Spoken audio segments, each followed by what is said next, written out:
Hello students, good morning. तो आज हम लोग सेंटर ऑफ मास को कंटिन्यू करते हैं, है ना। पोजीशन ऑफ सेंटर ऑफ मास कल हम लोगों ने देखा था इनफैक्ट।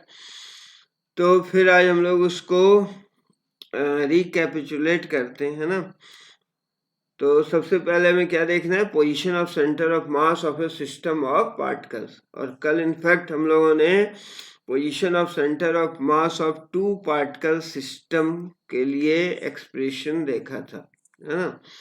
तो इसको और इजियर बनाने के लिए हम लोग क्लासिफाई करते हैं सिस्टम ऑफ पार्टिकल्स को 3 ग्रुप्स में, है ना। पहला ग्रुप है system of two particles, system of two particles, ठीक है। वह सिस्टम जिसमें कि 2 पार्टिकल्स हैं, ठीक है। उसके बाद जो सेकेंड ग्रुप है वो है system of large number of particles. इसके लिए सेंटर ऑफ मास निकालेंगे, system of large number of particles, है ना। वह सिस्टम जिसमें लार्ज नंबर ऑफ पार्टिकल्स हैं, ठीक है।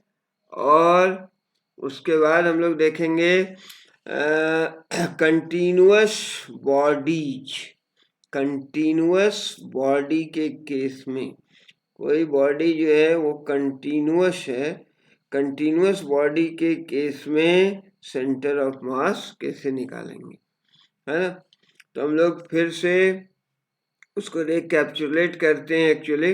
तो position of centre of mass of two particles, पहले क्या देखना है, position of centre of mass of two particles, ठीक है। Position of centre of mass of two particles, ठीक है। तो हम लोग इसके लिए पहले देखेंगे, है ना। तो इस केस में position of COM, COM means centre of mass of two particles. कल इनफैक्ट हम लोगों ने एक्सप्रेशन इसके लिए डिराइव किया था और इसके बारे में थोड़ा डिटेल स्टडी करते हैं, है ना। तो मान लेते हैं कि 2 पार्टिकल्स हैं किसी सिस्टम में, चलिए एक लाइन खींच दी, है ना। और अब इसमें 2 पार्टिकल्स हैं, मान लो कि एक का मास m1 है और दूसरे का मास m2 है। दिस वन इज m1 और दूसरा मास है m2, 2 मास है m1 एंड m2। और इसका सेंटर ऑफ मास अपने को निकालना है। मान लें कि सेंटर ऑफ मास यहाँ पर है COM, हम लोग ये एब्रिविएशन यूज करेंगे through out the chapter, that is COM means centre of mass, है ना। और ये सेंटर ऑफ मास से इसका जो डिस्टेंस है m1 मास का वो मान लेते हैं r1 है, और m2 मास का जो डिस्टेंस है सेंटर ऑफ मास से इसको मान लेते हैं r2, ठीक है। अब हम लोग यहाँ एक्चुअली देखेंगे कि ये जो centre of mass of to particles of mass m1 and m2 है, मान लेते हैं कि इसके बीच का जो सेपरेशन है, ये जो सेपरेशन है दोनों के बीच, दिस वन इज d, है ना। दोनों जो मासेस हैं they are separated by distance d। तो जो सेंटर ऑफ मास होगा एक्चुअली वो लाई करेगा बिटवीन द 2 पार्टिकल्स। तो distance of centre of mass किसी भी पार्टिकल से वो इन्वर्सली प्रोपोर्शनल होता है to the mass of the particle, ठीक है। क्या डिस्टेंस जो है सेंटर ऑफ मास का, है ना, ऑफ एनी पार्टिकल, वो इन्वर्सली प्रोपोर्शनल होता है मास ऑफ दैट पार्टिकल के, यानी R is inversely proportional to M होता है। R is inversely proportional to M। यहाँ R क्या है, R है distance, distance of centre of mass from any particle. जैसे इस केस में देखें तो क्या बोला अपने, R is inversely proportional to M, that is अगर यहाँ देखें तो हम लोग क्या लिखेंगे कि R1 upon R2 inversely proportional है मास की, तो R1 बाय R2 बराबर क्या होगा, M2 अपॉन M1, है ना। R1 बाय R2 बराबर होगा M2 बाई M1 के। और यहाँ से यदि क्रॉस मल्टीप्लिकेशन कर दें तो M1 R1 ये बराबर होगा m2r2 के, है ना। ठीक है, तो यहां से यदि हम लोग देखें कि R1 कितना निकलेगा, R1 is equal to, R1 क्या है actually, position of centre of mass from mass m1, और ये क्या है, ये मास के R is inversely proportional to mass. तो देखना कैसे लिखते हैं, R1 इज इक्वल टू, मास के इनवर्सली प्रोपोर्शनल है तो R1 लिया तो मास क्या लेंगे m2 अपॉन टोटल मास m1 प्लस m2। ठीक है, m2 upon m1 plus m2, और दोनों के बीच का डिस्टेंस कितना था d। तो ये हो जाएगा क्या, R1 क्या है एक्चुअली, ये है पोजीशन या distance of centre of mass from mass m1। R is inversely proportional to m होता है। ये मोर जनरलाइज्ड फॉर्म हम लोग देख रहे हैं। एक्चुअली इससे और न्यूमेरिकल्स वगैरह बनाने में अपने को सुविधा होगी। कल भी हम लोगों ने एक अप्रोच देखा था, है ना। तो R is inversely proportional to m का मतलब देखो, R1 यानी distance of centre of mass, है ना, फ्रॉम मास m1 बराबर क्या होगा, इनवर्सली प्रोपोर्शनल है तो m2 लेंगे mass upon m1 plus m2 into क्या, दोनों के बीच m1 m2 के बीच का सेपरेशन d। सिमिलरली R2 जो लिखेंगे, R2 इनवर्सली प्रोपोर्शनल टू मास है, क्या होगा यहाँ m1, R2 लिया that is distance of centre of mass from mass m2, तो ये क्या होगा R2 बराबर m1 upon m1 plus m2 and whole multiplied with d। ठीक है, तो ये जनरल एक्सप्रेशन हो जाएगा। यहाँ R1 क्या है, distance of centre of mass from m1 है, और R2 है distance of centre of mass from m2। ठीक है, तो यहाँ से हम लोग देखते हैं एक्चुअली कि यदि दोनों मास बराबर होंगे तो उस केस में क्या होगा, है ना, if m1 is equal to m2 है, तो if m1 is equal to m2 है तो उस केस में देखो क्या हो जाएगा, ये हो जाएगा half R1 equal to d/2 and R2 equal to also d/2, है ना, स्पेशल केसेस। ठीक है, आई बात समझ में, स्पेशल केसेस यहाँ पर ये हो जाएगा। ठीक है, तो जैसे अगर यहाँ स्पेशल केस देखें, इफ अगर दोनों मास बराबर हैं, if m1 is equal to m2 है, तो उस केस में R1 भी बराबर हो जाएगा R2 के, और ये बराबर किसके होगा, d/2 के, है ना।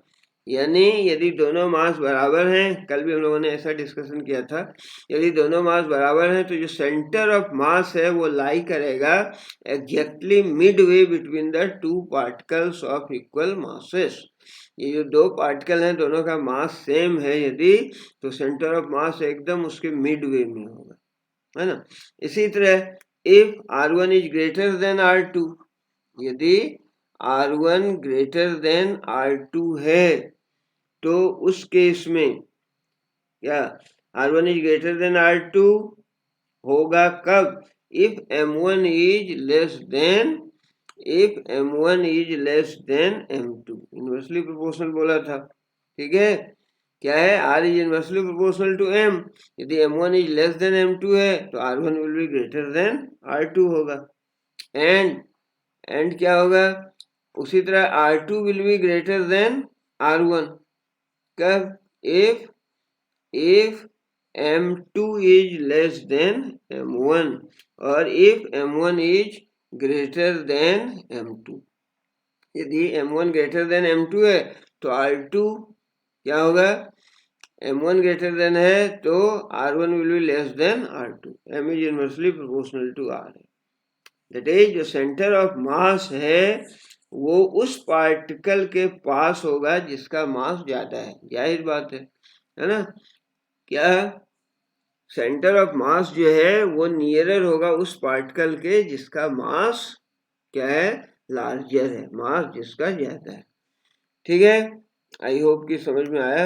आगे बढ़ते हैं, इस पर एक सिंपल सा एग्जांपल कर लेते हैं। क्या दिया हुआ है, two particles of masses 1 kg and 2 kg are located at x equal to 0 and x equal to 3 metre. Find the position of their centre of mass. Centre of mass का position निकालना है। है ना, क्योंकि दोनों पार्टिकल क्या है, x axis पर है ना, एक्स एक्सिस पर है, इसलिए जो उनका सेंटर ऑफ मास होगा वो भी एक्स एक्सिस पर होगा, जाहिर है ना। तो मान लेते हैं सेंटर ऑफ मास जो है वो x इक्वल टू एक्स पर लोकेटेड है, ठीक है। मान लिया कि जो सेंटर ऑफ मास है वो x इक्वल टू एक्स पर लोकेटेड है, क्लियर। और यहाँ मास ले लिया हम लोगों ने, क्या था, एक मास दिया हुआ है 1 kg और दूसरा मास दिया हुआ है 2 kg।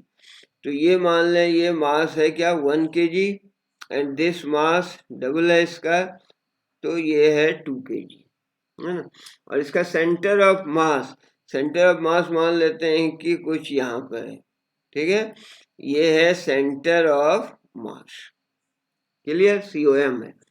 और यहाँ क्या दिया हुआ है कि ये लोकेटेड है x equal to 0 and x equal to 3 पर, तो ये यानी ओरिजिन पर x इक्वल टू 0 है और यहाँ पर x इक्वल टू 3 है। और हम लोग मान लेते हैं कि जो सेंटर ऑफ मास है इसका वो क्या है, वो 1 kg मास से x डिस्टेंस पर है, 1 kg मास से x डिस्टेंस पर है, यानी R1 बराबर कितना हो गया इस एग्जाम्पल में, R1 बराबर हो गया x। और ये जो R2 है ये बराबर कितना हो जाएगा, दोनों के बीच का डिस्टेंस x0 x3 3 है, 3 मीटर, तो 3 माइनस x हो जाएगा, ठीक है। तो जो R2 का वैल्यू है वो हो जाएगा 3 माइनस x, क्लियर, समझ में आया। 2 मासेस हैं 1 kg 2 kg का, दोनों x0 x3 यानी दोनों के बीच का सेपरेशन कितना हो गया 3 मीटर। सेंटर ऑफ मास निकालना है अपने को, सेंटर ऑफ मास मान लिया कि 1 kg से x डिस्टेंस पर है, तो सेंटर ऑफ मास का 2 kg से डिस्टेंस कितना होगा 3 माइनस एक्स, क्योंकि दोनों के बीच का डिस्टेंस 3 मीटर है, मीटर में है दोनों, है ना। अब हम लोगों ने क्या कहा है, क्या बताया मैंने, प्रॉब्लम ऐसे सॉल्व करने के लिए अनदर शॉर्टकट है या कन्वेनियंट मेथड है जो वेरियस कम्पिटिटिव एग्जाम में भी काम आएगा। तो क्या करना है, इसको इन्वर्सली प्रोपोर्शनल होता है, that is R1 by R2 is equal to M2 upon M1, R is inversely proportional to M, ऐसा लिखते थे, बस इसका यूज कर लेना। R1 by R2 equal to M2 by M1, R1 कितना है, R1 है x, ठीक है, एंड R2 दिया हुआ है 3 minus x is equal to M2 by M1, M2 कितना है 2 kg और M1 है 1 kg। यहाँ से सॉल्व कर लो x के लिए, तो 2 3 जा 6 minus 2x is equal to x, then it will imply 3x is equal to 6, तो x बराबर कितना हो गया 2 और metre, x is equal to 2 metre निकल गया, यानी जो सेंटर ऑफ मास है 2 पार्टिकल्स का वो x is equal to 2 metre पर है, x बराबर कितना आ गया 2 मीटर, यानी सेंटर ऑफ मास 1 kg मास से 2 मीटर के डिस्टेंस पर होगा, और 2 kg मास से बोले तो 3 माइनस 2 1 मीटर पर होगा। जाहिर है कि जो सेंटर ऑफ मास होता है हम लोगों ने बोला कि हैवियर मास की ओर शिफ्ट होता है ना, नियर टू द लार्जर मास होता है, क्लियर। तो इससे क्या प्रॉब्लम और सिंप्लीफाई हो गया, R is inversely proportional to M, R1 by R2 equal to M2 by M, clear. अब हम लोग आगे देखते हैं position of centre of mass of a large number of particles. अभी क्या था, वह सिस्टम के लिए, उस सिस्टम के लिए सेंटर ऑफ मास निकाला था जिस सिस्टम में 2 पार्टिकल्स थे, है ना। अब मान लिया है हम लोगों ने कि जो सिस्टम है उसमें n पार्टिकल्स हैं, कितने पार्टिकल्स हैं n पार्टिकल्स, ठीक है। मैंने सपोज किया, एज्यूम किया कि कोई सिस्टम है जिसमें n पार्टिकल्स हैं और उसका जो मास है वो क्या है M1 M2 लाइक Mn, है ना, there masses are M1 M2 Mn, और उसका जो पोजीशन वेक्टर है किसी गिवन इंस्टेंट ऑफ टाइम पर वो पोजीशन वेक्टर है R1 R2 Rn, ठीक है। कैसा है, कोई सिस्टम है, इस सिस्टम में n पार्टिकल्स हैं, उसका मास मान लिया M1 M2 Mn है और position vector R1 R2 Rn है ना। तो जो पोजीशन वेक्टर होगा सेंटर ऑफ मास का एट दैट इंस्टेंट, है ना, वो दिया जाएगा इस फॉर्मूले से, यानी यदि R मान लिया सेंटर ऑफ मास है तो R सेंटर ऑफ मास ये बराबर हो जाएगा किसके, m1 r1 plus m2 r2, इसी तरह से प्लस mn rn, ठीक है, एंड होल डिवाइडेड बाय क्या, टोटल मास, यानी m1 plus m2 plus mn, ठीक है। ये सेंटर ऑफ मास होगा वो क्या होगा, RCM बराबर होगा m1 r1 m2 r2 plus mn rn upon m1 plus m2 plus mn। और इसको यदि समेशन फॉर्म में लिखें इस रिजल्ट को तो ऐसे लिखते हैं, summation over i equal to 1 to n then m i r i upon m i या टोटल मास, इसको लिख सकते हैं एम आई, ठीक है, समझ में आया। ये एक अलग नोटेशन होता है, समेशन मतलब जोड़ देना, समेशन का ये साइन होता है, ठीक है, जैसे आउटो सम में मिलता है ना अपने को, ये साइन मिलता है लैपटॉप कंप्यूटर में आउटो सम, तो ये समेशन का साइन है। सम कैसे लेना है, I equal to 1 to n तक वेरी कर रहा है, यानी एम आई आर आई, पहले 1 वैल्यू रखो आई का, तो m1 r1 हो गया, फिर प्लस करो, फिर 2 रखो प्लस m2 r2, इसी तरह प्लस mn rn, n तक जाना है, डिवाइडेड बाय उसी तरह एम आई 1 रखा तो m1 2 रखा तो प्लस m2 प्लस mn, इस ढंग से, है ना, ये समेशन साइन होता है।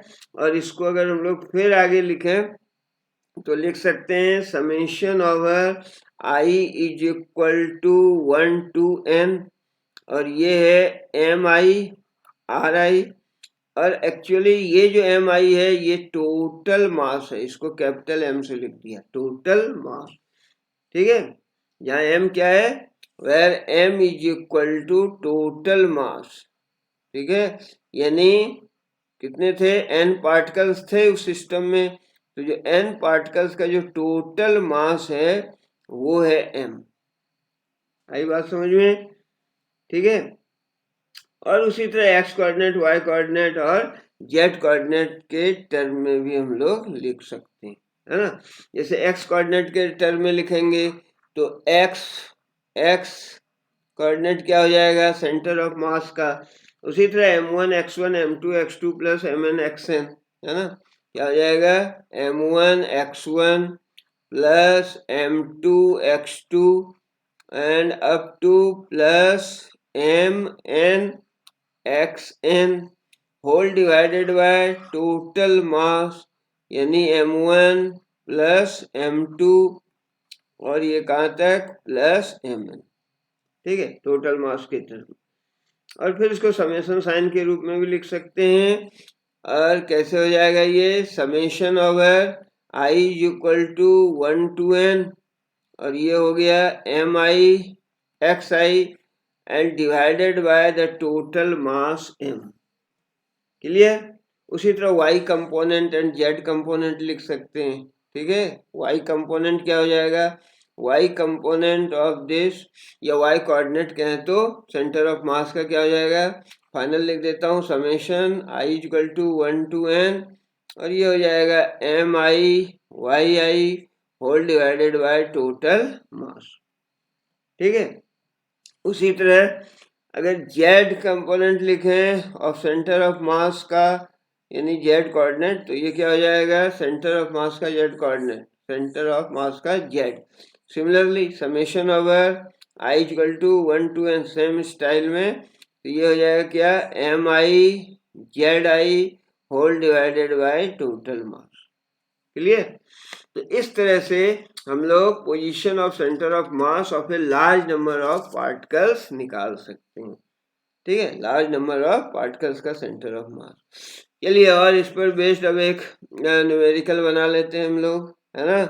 क्या है न्यूमेरिकल, लिखा हुआ है 4 particles of masses this are placed at 4 vertices of a square, एक स्क्वायर बनाना पड़ेगा अपने को, है ना, लाइक दैट, ये थोड़ा टेढ़ा हो गया, है ना, तो अप्रोक्सीमेटली हम लोग बना लेंगे लाइक दैट, ठीक है। तो एक स्क्वायर है और उसका साइड कितना है, साइड है 1 मीटर, ठीक है, और पॉइंट्स का नाम दे दें, मतलब यहाँ पर जो मास है ना, यहाँ पर मास है 1 और यहाँ पर मास है 2 और यहाँ पर मास है 3 और यहाँ पर मास है 4 kg। ठीक है, इसको मान लेते हैं पॉइंट ए है, ये पॉइंट बी है, ये पॉइंट सी है, लाइकवाइज ये डी है। ठीक है, तो स्क्वायर है, क्या कहता है, 4 particles of masses 1 kg, 2 kg, 3 and 4 kg are placed at the 4 vertices A, B, C, D of a square of side 1 meter.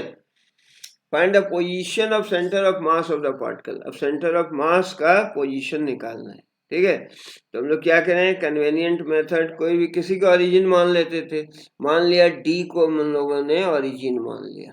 ठीक है, ये क्या है, एक्स वाई प्लेन में है और डी को मान लिया ओरिजिन हम लोग, है ना। तो डी सी क्या हो गया, डी सी हो गया एक्स एक्सिस, है ना, और डी ए हो गया वाई एक्सिस। ठीक है, क्लियर। नाउ m1 दिया हुआ है 1 kg, m1 बराबर कितना है 1 kg, जो ए पर मास है। ठीक है, और इसका कोऑर्डिनेट मान लेते हैं हम लोग, यानी m1 है ना 1 kg है, इसका कोऑर्डिनेट मान लिया क्या है x1 y1, 1 1 लगा दिया सफेद, तो x1 y1 है ना, और ये x1 y1 ये कोऑर्डिनेट कितना होगा, है ना, यानी हम लोग कहाँ चले आए हैं ए पर। ठीक है, यहाँ पर m1 मास है, ये m2 है, ये m3 है मान लिया, और ये m4 है ना। तो m1 का कोऑर्डिनेट क्या 1 kg का x1 y1, x1 कितना है x1 तो 0 है ये, है ना, x1 कितना है 0 है, और y1 कितना हो जाएगा, क्योंकि y एक्सिस पर है ना, तो y एक्सिस पर x का वैल्यू 0 और y1 कितना है 1 मीटर, तो x और 1 है ना, और ये मीटर में है तो यूनिट लिख दो। समझ में आया। उसी तरह m2 मास कितना है अपना 2 kg, m2 mass is 2 kg, और इसका कोऑर्डिनेट मान लिया हम लोगों ने x2 y2 है। क्लियर। अब x2 y2 का वैल्यू देखो कितना हो रहा है b x2 y2, तो x ये 1 है ना 1 मीटर हो गया, और y का भी वैल्यू 1 मीटर है। क्लियर। उसी तरह m3 कितना था 3 kg, है ना, इसका कोऑर्डिनेट मान लिया हम लोगों ने x3 y3, है ना, x3 y3, यहाँ सी पर आ गए, सी पर यानी एक्स एक्सिस पर y का वैल्यू 0 होगा, तो ये हो जाएगा 1 मीटर एंड 0, 1 मीटर और 0। ठीक है, क्योंकि ये एक्स एक्सिस पर है, एक्स एक्सिस पर y का वैल्यू 0। फिर m4 कितना हो जाएगा, ये तो 0 0 ही है, ओरिजिन माना है हमने, ये 4 kg का मास ये मान लिया ओरिजिन में, किसी को भी ले सकते थे ओरिजिन पे। ठीक है, तो ये हो गया x4 y4, और इसका कोऑर्डिनेट के ओरिजिन पर है तो ऑब्वियस है 0 0 होगा। ठीक, अब हम लोग क्या निकालेंगे, सेंटर ऑफ मास, है ना, coordinates of the centre of mass. X coordinate क्या होगा, x coordinate of centre of मास। ठीक है, क्या बताया था फॉर्मूला, जनरलाइज फॉर्मूला लिखो, m1 x1 plus m2 x2, है ना, प्लस कहाँ तक m3 x3 प्लस m4, ये 3 है ना, m3 x3 plus m4 x4, and whole divided by total mass, यानी m1 plus m2 plus m3 plus m4, है ना, ये हो जाएगा टोटल मास। अब यहाँ वैल्यू रख दो, m1 x1 कितना हो गया 1 इंटू 0, 1 मल्टीप्लाइड विथ 0। ठीक है, m1 x1 देखो m1 1 kg है और x1 कितना है 0, है ना, इसी तरह से वैल्यू लेना है, 1 0 हो गया। m2 x2 कितना हो गया, m2 का वैल्यू 2 था और x2 का वैल्यू 1, तो 2 इंटू 1 प्लस m3 3 है ना, और इंटू x का वैल्यू कितना था x3 का 1, ठीक है, प्लस m4 x4 m4 तो 4 kg है और x4 ये तो ओरिजिन पर माना था 0 whole divided by 1 kg 2 kg 3 kg plus 4 kg। Clear? तो ये टर्म तो 0 हो गया, ये टर्म 0 हो गया, बच गया क्या 2 इंटू 1 2 प्लस 3 दैट इज 5 है ना 5 अपॉन ये हो गया 3 3 6 4 10 है ना that is 5 by 10 5 upon 10 means 1 by 2 that is 0.5 metre. तो x कोऑर्डिनेट कितना हो गया 0.5 मीटर है ना। इसी तरह से हम लोग निकाल सकते हैं y coordinate centre of mass का। उसी तरह फॉर्मूला लिखेंगे, क्या लिखेंगे m1 y1 plus m2 y2 plus m3 y3 plus m4y4 whole divided by total mass हो जाएगा m1 plus m2 plus m3 plus m4 और इसका वैल्यू पुट कर देना है ना। वैल्यू पुट करेंगे तो क्या हो जाएगा 1 इंटू 1 m1 1 है y1 1 है m2 2 है ना y2 कितना है 1 है प्लस m3 3 है और कितना था y3 था 0 तो 3 इंटू 0 प्लस m4 तो 4 है और y4 x y दोनों कोऑर्डिनेट 0 था अपॉन डिवाइडेड बाय 10 हो जाएगा टोटल मास है ना। तो ये कितना हो गया देख लो 1 और प्लस 2 3 ये दोनों टर्म तो 0 हो गया 3 बाई 10 दैट इज 0.3 मीटर। ठीक है। Similarly Z component of centre of मास क्या हो जाएगा m3 z3 और मैंने 3 पहले लिख दिया, चलिए m1 z1 plus m2 z2 plus m3 z3 plus m4 z4 whole divided by m1 plus m2 plus m3 plus m4। ठीक है। और वैल्यू रख देना है इसमें है ना, वैल्यू रख देंगे। लेकिन ये क्या किया हम लोगों ने, जेड की जरूरत ही नहीं थी, यहाँ तो एक्स वाई कोऑर्डिनेट है ना, तो ये पूरे पोर्शन की जरूरत नहीं थी। ठीक है। इसकी तो जरूरत ही नहीं थी है ना, फालतू काम हो गया। चलिए इसको हटा देते हैं है ना, इसकी जरूरत नहीं थी है ना। जेड कोऑर्डिनेट बताया भी नहीं तुम लोगों ने यार। चलिए ठीक है ना। तो एक्स एंड वाई कोऑर्डिनेट निकल गया, तो सेंटर ऑफ मास कितना हो गया, सेंटर ऑफ मास के लिए ये जो वैल्यू है ये हो गया कितना 0.5 मीटर और 0.3 मीटर, ये निकल गया centre of mass 0.5 and 0.3 metre. Clear.